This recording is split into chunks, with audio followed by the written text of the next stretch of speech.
నేను doctor Srikanth, consultant psychiatrist, స్పందన hospital, Vijayawada.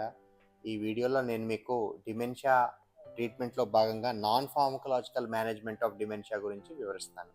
ఈ non pharmacological management of dementia అనేది యూజువల్గా mild to moderate stages of dementia ఉన్న వాళ్ళలో ఉపయోగపడుతుంది. సో దాంట్లో ఎలా మనం డీల్ చేస్తామనే దాని గురించి వివరిస్తాను. ముఖ్యంగా ఈ డిమెన్షియా పేషెంట్ వాళ్ళ కేర్ గివర్స్ కానీ మన దగ్గరికి వచ్చి అడుగుతారు. దాని గురించి ఏంటండి ప్రాబ్లమ్ ఏమైంది? ఎట్లా తగ్గుతుందా లేదా అని అడుగుతుంటారు. సో దీంట్లో దాన్ని మనం సైకో ఎడ్యుకేషన్ అంటాం. ఈ సైకో ఎడ్యుకేషన్‌లో భాగంగా ముఖ్యంగా వాళ్ళకి ఆ డిసీజ్ ప్రాబ్లమ్ ఏంటి? ఎందుకొస్తది? అది ఎలా ప్రోగ్రెస్ అవుతది? దాన్ని ఎట్లా మనం ఏదైనా నయం చేయొచ్చా? చేయకూడదా? ఏమి నయం చేయగలం అనే దాని గురించి ఎక్స్‌ప్లెయిన్ చేస్తాం. దీన్ని psycho education part. Next psycho social interventions అని అంటాము. అది కేర్ గివర్స్‌లో యూజువల్‌గా ఏంటంటే, ముఖ్యంగా వాళ్ళకి డిమెన్షియా పేషెంట్ ఉన్న వాళ్ళకి రోజు డే, డేట్, టైమ్ ఎవరితో మాట్లాడుతున్నారో ఆ పర్సన్స్ నేమ్స్ గురించి మనం రిపీటెడ్‌గా చెప్పటం. ఇంట్లో గూడా ఒక క్యాలెండర్ పెట్టుకోవటం. లేదా కిచెన్ అంటే కిచెన్ అని రాసేయటం గానీ, లేకపోతే వాష్‌రూమ్ అనుకుంటే ఒక సింబల్స్ ఏదైనా రిప్రజెంట్ చేయటం గానీ, లేకపోతే ఇది బెడ్‌రూమ్ అంటే బెడ్‌రూమ్ అని ఒక ఏదైనా రాయటం గానీ, అలాంటివి చేసినట్టయితే వాళ్ళు ఓరియంట్ అవుతారు. వాళ్ళకవి తెలుస్తాయి. ఒక్కోసారి మర్చిపోయి ఏంటంటే వాష్‌రూమ్ అనుకోని బెడ్‌రూమ్‌కెళ్ళొచ్చు. అట్లా ఇబ్బంది పడుతున్నారు కాబట్టి, సో దాన్ని పేషెంట్‌కి ఓరియంట్ చేసేటట్టుగా ఇలా మనం ఇంట్లో కొన్ని మార్పులు చేసుకుంటే కొంతవరకు ఉపయోగపడుతుంది.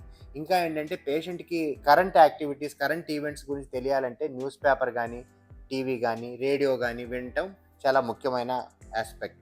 సో ఇవి దీంతో పాటు ఇంకేం చేయొచ్చంటే రోజు రెగ్యులర్ వాటిల్లో ఏంటంటే రొటీన్ డిస్టర్బ్ చేయకుండా ఉండటం చాలా ముఖ్యం.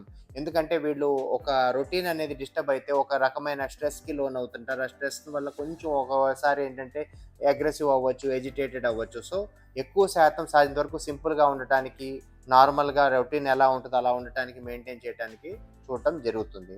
ఇంకేంటంటే వీళ్ళని ఎవరైనా కొత్త వాతావరణంకి తీసుకెళ్ళినా, కొత్త వాతావరణంకి ఎక్స్‌పోజ్ అయినా వాళ్ళు కొంత రకమైన టెన్షన్‌కి గాని, భయానికి గాని లోనవ్వడం జరుగుతుంది.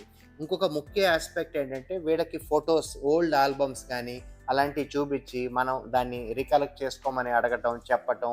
ఎవరి పెళ్లి, ఎవరి ఫంక్షను, ఎవరొచ్చారు, వీళ్ళెవరు, వాళ్ళెవరు అన్నట్టుగా కొన్ని అడగటం. అలాంటివి చేసినట్టయితే వాళ్ళు ఆ పాత తాలూకా జ్ఞాపకాల్ని నెమరేసుకోవడానికి కొంతవరకు ప్రయత్నిస్తారు.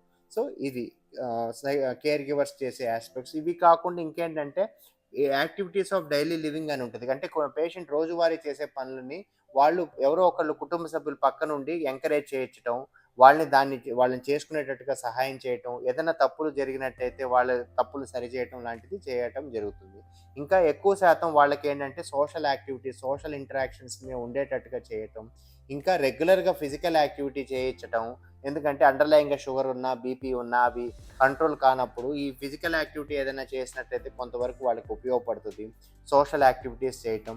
కేర్ గివర్స్ యొక్క ముఖ్య రోల్ ఏంటంటే ఎన్విరాన్మెంట్‌ని సేఫ్‌గా ఉండటానికి చూసుకోవడం జరుగుతుంది. ఎందుకంటే ఉదాహరణకి ఏదైనా కాలు జారి పడటం గానీ, దెబ్బలు తగలటం గానీ అలాంటి ఆస్కారం లేకుండా సేఫ్‌గా ఉండేటట్టు చేసుకోవాలి.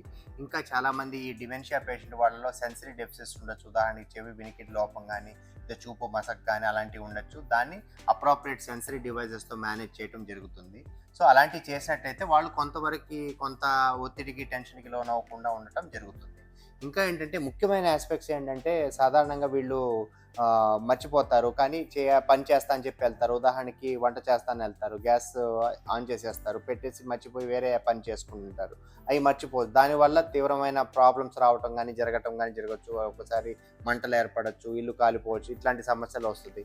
ఇంకొంతమంది ఏం చేస్తారంటే వాళ్ళకి డ్రైవింగ్ స్కిల్స్ ఇంతకుముందు బాగుండేయి. ఇప్పుడు మెమరీ ఇష్యూస్ వలన సరిగా స్కిల్స్ తగ్గిపోయి ఉండొచ్చు. దారులు గుర్తుండకపోవచ్చు. కానీ వీళ్ళు డ్రైవ్ చేస్తానికి కారు తీసుకెళ్ళిపోయి సో డ్రైవింగ్ అనేది అవాయిడ్ చేయటం ఇంకా మంచిది. ఇంకా ఏంటంటే కొంతమందేంటంటే బయటికెళ్ళిపోతుంటారు. వాళ్ళు బయటికెళ్ళిపోయి తిరిగి రావడం తెలీదు.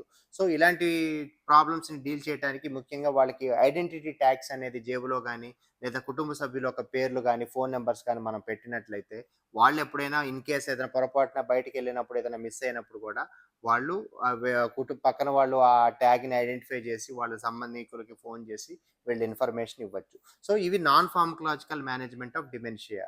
ఇవి కొంతవరకు mild to moderate stage of డిమెన్షియాలో ఇవి ఉపయోగపడతాయి.